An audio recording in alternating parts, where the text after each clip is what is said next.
Hello friend नमस्कार जय जगन्नाथ मु सोनाली आपण मानकु स्वागत करुच्ची मोर एक न्यू वीडियो रे। आज मु आपण मानक पई मदरंगा सागर रेसिपी आनीची। प्लीज आपण माने वीडियो को शेष पर्यंत देखंतु। वीडियोटी भल लगिले वीडियोटी को लाइक एंड सब्सक्राइब करिवे।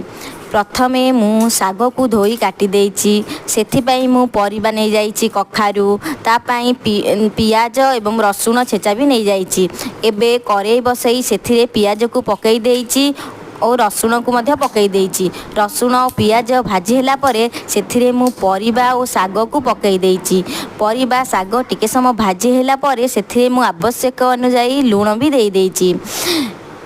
एबे लूण पकेला पर टिके समय घोड़े देइची। टिके समय पर एबे देखंतु आमर मदरंगार सागर रेसिपी प्रस्तुत हो जाइची। प्लीज आपण मानकु जदि वीडियोटी भल लागिला ताहाले वीडियोटी के निहाती भाबरे लाइक एंड सब्सक्राइब करिवे। रहुची जय जगन्नाथ। हलानी।